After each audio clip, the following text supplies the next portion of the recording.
Hey everybody, Rosie here. I'm back with the 30-year anniversary archive that I think you will enjoy. Seems Yonkers wants this Son of Sam case washed clean from their history books. Enjoy and thank you for being here. The Journal News, August 10, 2007. Yonkers shuns ties to killer. Killer arrested outside Yonkers apartment 30 years ago. Written by Jorge Fitzgibbon. I won't be reading every line of the article, just picking out the highlighted sections, but the entire article will be available on the timeline. Joe Coffey was in a bad mood when he met the son of Sam. He had chased the elusive .44 caliber killer for months as a star detective in charge of a crew at Omega, a special NYPD task force created to break the case. Omega tracked the killer all the way to Yonkers, where their target turned out to be a pudgy postal worker named David Berkowitz. They finally caught up with him 30 years ago today. When I went into the room to interview him that night, we were all in a rage, Coffey said. In fact, we wanted to take him out on the street and kill him on the spot. But when I walked into that room and saw him sitting there, by the time I left, I felt sorry for the guy, Coffey recalled. It was like talking to a head of lettuce in the supermarket. He never blinked his eyes.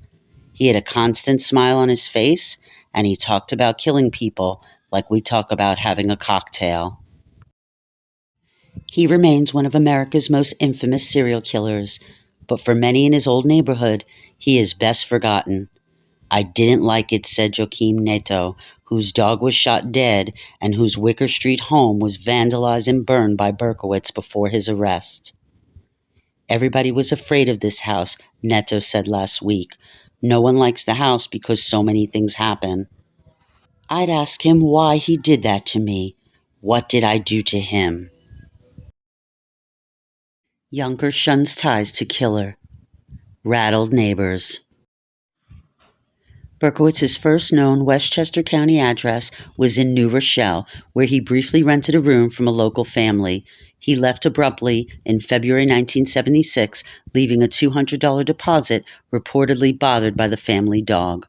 So we know that's a misprint because he lived there from February to April. He settled in apartment 7E at 35 Pine Street in West Yonkers, where he would live throughout the Son of Sam shootings. It wasn't until August 10, 1977, the day of his arrest, that the world learned who Berkowitz was. I remember saying, David Berkowitz? What kind of a name is that for a serial killer? Recalled Jerry Smederer, then a reporter for the New York Daily News. But Berkowitz had made his presence known in Yonkers. He had targeted several Yonkers neighbors for harassment for months, believing there were evil spirits in their homes and demons in their pet dogs. Neto didn't learn that Berkowitz was the man behind the macabre vandalism at his home until after the arrest. But Berkowitz's most famous Yonkers neighbor, Sam Carr, learned before the arrest that Berkowitz was the man who had been tormenting his family. Carr, the Sam in the famous Alias, tipped off the Omega Task Force about Berkowitz 1 week before the July 31st, 1977 Brooklyn slaying of Stacy Moskowitz, the killer's last victim. Sam Carr comes into our office, Coffey said. He walked in and said to the people there that he's got a neighbor we ought to take a look at because he shot at his dog, David Berkowitz. High priority. Berkowitz had been writing morbid letters to Carr and his family and had shot their black Labrador Harvey outside their Warburton Avenue home. Berkowitz later said Harvey had ordered him to kill. Carr's tip was actually the second Omega had about Berkowitz, and it put him firmly on the radar. The earlier tip was from a co-worker who suggested that Berkowitz was unstable and worth investigating, which Coffey said placed Berkowitz in the middle of a long list of potential suspects. That changed when Carr showed up with his tip. So now we're on to something, Coffey recalled. So we put that in high priority.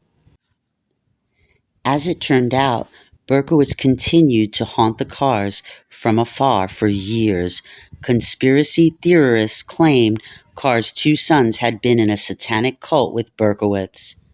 Police investigated and dismissed the claims after both of the Carr's sons died not long after Berkowitz was arrested. But friends said Carr and his family never shook the allegation. He was horrified, longtime friend Saul Circle said of Carr, who died of cancer in 1996. It sort of destroyed him just because his sons got mentioned. Everyone was talking about it, said Circle, owner of Rappaport Cleaners in Yonkers. They made such a big deal out of it. Coffey said Carr's visit to Omega moved Berkowitz higher up the list, but it wasn't the last piece. The final and determining factor in identifying Berkowitz was a parking ticket he received near the Moskowitz shooting. Omega ran a routine check of parking summonses in the neighborhood after the shooting. A ticket on Berkowitz's Ford Galaxy was among 3 written that night. Once we get the summons, that made 1 and 1 plus 1 equal Son of Sam, Coffey said. We knew what we had. You got me. Detectives were dispatched to the Yonkers apartment building, located the car, and waited. They were sitting on the car, and out comes Berkowitz, and goes to get into the car and gets into the car, Coffey said. And Detective John Filatico goes up to the driver's side and says, "Put your hands up on the dashboard and don't move," with his gun out, he said. Berkowitz turns to him and says, "You got me." Filatico says, "Who do I have?" He says, "You got the Son of Sam." And on the seat next to him is the brown paper bag with the .44 caliber gun that did all the shootings, Coffey said.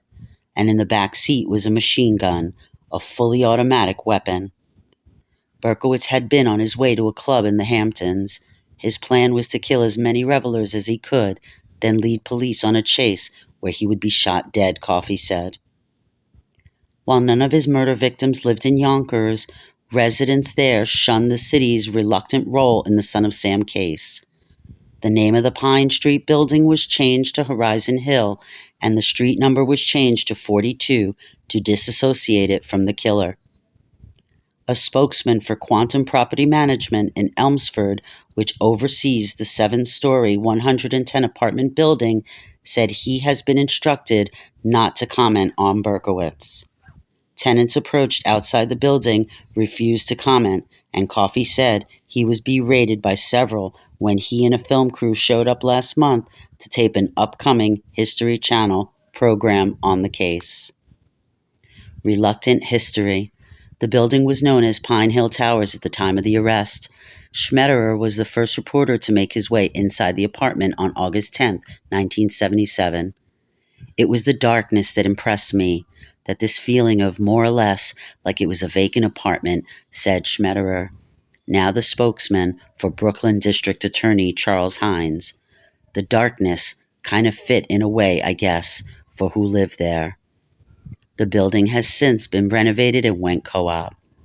Down the hill, Sam Carr's old home at 360 Warburton Avenue remains a subject of curiosity. 2 or 3 times a year we get film crews, said Jim Faulkner, a local contractor and former congressional candidate who bought the house from Carr's widow 17 years ago. Faulkner had been a tenant of the Carrs and a longtime family friend. He said the Son of Sam notoriety deeply affected them. I saw how Mrs. Carr and the daughter were affected by people just asking the same questions over and over again with the information that their family had something to do with it, Faulkner said. From what I could see, they were just fine people. One nut? Circle, whose dry cleaner still sits next to the old Carr house, said it's time to put it to rest. Around here, they forgot a lot, Circle said. The neighborhood changed so much that it's hard to say anyone's going to remember Sam as an individual. To me, it's already the past. It was such a long time ago. But while some will continue to bemoan it, this section of West Yonkers seems destined to remain part of the Son of Sam saga. One nut in the neighborhood will drag down a whole neighborhood, Faulkner noted. I realize that newspapers make mistakes and not everything reported is fact, but I do enjoy going through these anniversary archives and sharing them with you. I will be back up soon with more timeline, more archives, and I'm working behind the scenes on Follow the Money. Thanks for listening.